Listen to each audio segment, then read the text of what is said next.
What's going on, people? The monthly card for August was announced today, so already know how we're going to do it. We're going to go ahead and talk about it, talk about the card. I'll talk about some cards that I think it synergizes well with. We're going to do all that thing. So the card's going to be on the screen now. Bang, bang, bang, bang, bang, whatever. However I choose to edit this. But yeah, the card here, you can see it. It is a neutral card this month. Old Salty's Assault. Try to say that 10 times fast. 5 cost action for neutral. Summon one of each mud crab from your deck. So let's take a look at cards with the mud crab tag. If the deck builder will load. Thank you. Mud crab. So, we've got these 3. And first you got to think about, in order to summon one of each mud crab from your deck, you have to be playing at least one of all these mud crabs. So, in order to maximize your value from Old Salty's Assault, you would have to be running Enrage Mud Crab, Mud Crab Merchant, and Mud Crab Ankle Snapper. Is that worth it? So, Mud Crab Ankle Snapper I think is a perfectly fine 2-drop. 2 cost 3/2 that deals 1 to the face is fine. It's got 3 attacks, so it can fight pretty well with all other 2-drops and some 3-drops. Deals 1 damage to the face, so it does something right away. Mud Crab Ankle Snapper, feel absolutely fine about playing. In fact, you're probably pretty fine playing it from hand. Mud Crab Merchant already sees a lot of play. 1 cost 1/2 that draws you a card. Works very well in aggressive strategies. You see this card all over the place already. Again, I have no problem playing this card in my deck. Enraged Mud Crab, 1 cost 2/1. Pretty bad. It can trade with some 2-drops, and like most 1-drops, besides the defensive 1/3s we have. But in general, you feel pretty bad about playing Enraged Mud Crab in your deck, so you're only really including it in order to maximize your value from Old Salty's Assault, and you're probably still going to want to run this guy anyway. Maybe not a full 3, but maybe you run 2 of them, and even then, when you pull it from Old Salty's Assault, it's not bad. Just in your deck, it's meh. So you run 2 fine to good cards and 1 meh card, and we're also not including one little fella here. Reflective Automaton does count as a mud crab as well, so he's a 2 cost 2/3, and he is mostly fine as long as you have other synergies for him in your deck. So if you just run him as a 2 magic, a 2/3, he is kind of meh. Not quite as meh as the 1 cost 2/1 mud crab, but still underwhelming in general.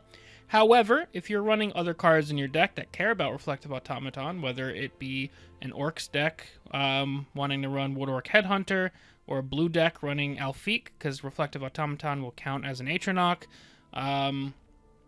or an animal deck, this guy can trigger with the Super Spriggan. Any kind of tribal things, or a Factotum deck, Dwemer deck, any of those things, Reflective Automaton triggers. So as long as you're running those other synergies in your deck, you feel pretty good about having Reflective Automaton in your deck. He also counts as a dragon if you wanted to do something like that. So again, you're running 3 cards that you're usually pretty happy about having in your deck, and 1 card that you're not so happy in your deck. And as a result of that, you have the option to play a 5 cost action that will summon all 4 of those for a total of 8/8 in stats. And it thins your deck by 4, and you go wide across 4 bodies. People are appropriately calling this card Crabscription. Is it good? I do think it's going to be really solid. I think it's going to shine in aggressive decks. So this is kind of like an aggressive conscription. So if you're running something like 5th Legion Trainer on the board, and you manage to hit your Old Salty's Assault, now you're getting 12/8 worth of stats across 4 bodies. Obviously synergizes really, really well with Divine Fervor. It'll buff all of those guys up. If you're running a red-based aggressive deck, or even if you're running Crusader, you've got access to Orc Clan Captain, which can buff all of them, or most of them. The way Old Salty's Assault works is you're going to target a specific lane, and once that lane is filled up, your remainder mud crabs will go in the opposite lane. So Orc Clan Captain works really well.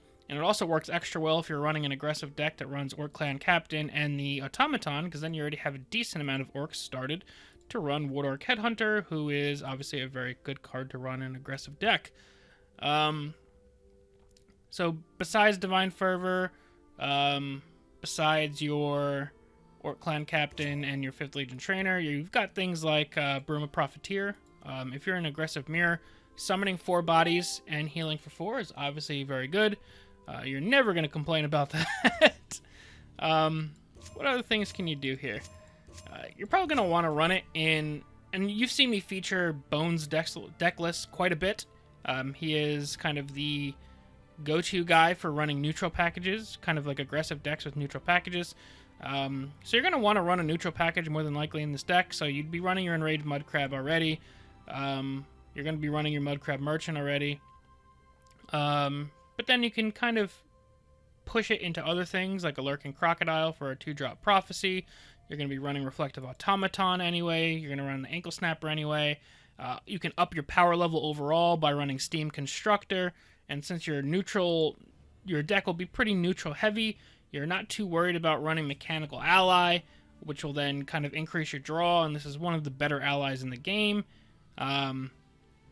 So you just kind of run this neutral package. Dwarven Dynamo is reason enough to run a neutral package because Dwarven Dynamo is just a powerhouse. So I can see, I think I've played it on the channel before. I don't think I have the deck saved on any longer. Yeah, I don't think so. So there was a time where I played Aggro Crusader with a neutral package, and I think that could be a really strong deck for Old Salty's Assault. Because you have all of these strong neutral cards. You have a bunch of cards that buff, and then you're adding kind of like a little Mudcrab Conscription to instantly go wide on turn 4 or 5, and that can be incredibly powerful. You heard me mention before, getting Reflective Automaton out of your deck sets up pretty well for an Elfate Conjurer on turn 5 or 6. Still remains to be seen. I believe it has been all but confirmed, if not fully confirmed, that Elfate Conjurer will be getting nerfed. So it remains to be seen how hard the nerf will hit that card, whether or not you're still going to feel super good about playing this card in an aggressive deck. But even still, you're getting 2 bodies, unless they get rid of the Summoning and Atronach portion, which I don't believe they will. You'll get 2 bodies, some stats spread out, which is still pretty solid in an aggressive deck. Yeah, I think this card just fits in a lot of stuff. You can kind of just pick your aggressive deck, obviously, or in my opinion anyway. It's going to be better if it is based in strength or willpower, so you can have access to either the clan captain or your 5th Legion trainer. And then from there, you kind of build out an aggressive deck. You add your neutral package in here, which, again, you already have, like, we have 3, 6, 9, 12, and then Old Salty's Assault would be another 3. Assuming you maxed out that, that's 15 cards right there, and you haven't even put any other thought into what neutral cards you'd want to run. So let's say you run Steam Constructor because he's amazingly strong. That's 18 cards. Mechanical Ally would put you at 21 cards, and Dwarven Dynamo plus Yagrum Bagarn would be 25 cards right there. So that's half of your deck built before you've even splashed in another color. So you just kind of pick. Again, you could run more neutral cards, but you have 25 neutral cards right there.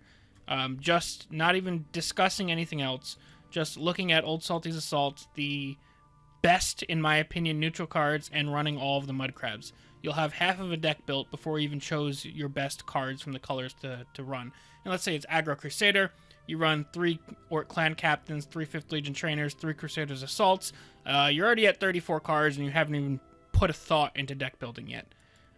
So I think the decks are going to be pretty easy to put together, and maybe a little bit hard to optimize and make as powerful as possible, but I think you're going to be seeing a lot of people experiment with this card in a lot of different colors just because of how powerful the card is. Getting that kind of stats across that many bodies is always going to be powerful. And I don't think there's really any way around that. So I think the card is very strong. But I would be remiss if I didn't give you guys my opinion on the card. It's a cool card. It's a strong card. It's funny because, you know, like, haha, Mudcrabs, everybody loves it. But I don't like the card at all. I really, really don't. You guys have heard me talk on the channel about how I hate, like, Ulfric's Uprising, how I hate it. I still hate, but they nerfed it. Namira Shrine, Merchant's Camel, all of these like neutral deck defining cards that kind of don't care about your class selection. Journey to Sovngarde. I hate all of these cards. Even Altar of Despair, although I think it's slightly more fair. I don't like that card. And kind of the king of all of those neutral cards is Talentsy Conscription. This is probably my least favorite card they have ever printed in this game. It just makes all decks kind of feel the same. It is a ridiculous amount of value. It's draw 8, play 8, activate possibly 8 summon effects, go wide for 8 bodies, heal for potentially 7, buff a bunch of guys. It's just a stupid card in my opinion, and you guys know my feelings on it. And they've kind of just printed a miniature version of it. So this being a type of card design and design decisions that I've always been against, and I think have been kind of not detrimental, but kind of detract from the fun and interest of the game. I'm not happy to see them doubling down and printing more cards like this. While I don't think Old Salty's Assault is anywhere near egregious or as powerful as Talentsy's Conscription, and rightfully so, because it costs less than half of Talentsy's Conscription, just the idea of more cards being printed like this tells me that, and the designers have already said that they think Talentsy's Conscription is a fine card and is the kind of card that they want to print for kind of late game strategies. But now that we've finally seen a second card printed like this, it tells me that there's really more than likely going to be more cards printed like this as time goes on. Now that you've printed Targeted Conscription, what's stopping Daedra Conscription or Wolf Conscription, or, you know, take your pick. We're already kind of wading into these waters, and it was the kind of thing where I was hoping, all right, I don't like Conscription, but maybe at some point if rotation comes or they decide this card was a mistake, this is only one card you have to deal with. But now, as we start introducing more, it's kind of one of those things where once you open Pandora's box, I don't think we can close it again. And I think cards like this are here to stay, as much as I personally dislike them and think they are bad for the game. However, I don't hate Old Salty's Assault as much as Conscription. I'll still mess around with it once I get back from vacation and the copies of the cards are in my hand. It's just, on a personal level, I'm disappointed with the direction that the design is heading. Between doubling down on Tricolor and now doubling down on things like Conscription, I'm just kind of upset with the direction things are headed. But the card is still a cool card. I want to give them credit for that. It's got fun flavor. It's interesting. People are going to want to play it. I've got nothing against the card personally on that level. I just think we can do better for overall card direction. But don't let me kind of rain on your parade there. If you guys like the card, definitely play it. And it should be powerful in quite a few decks, and I think this is one that you'll see a lot of people messing around with, and I think we could potentially see a couple of decks that stick, maybe not necessarily as a top tier deck, but one that is more than good enough to get you to Legend, and that's pretty solid for a monthly reward card in my opinion. So let me know what you guys think of the card down below in the comment section. Let's get that chatter going. As always, thank you guys all very much for watching, and we'll see you guys next time. Peace.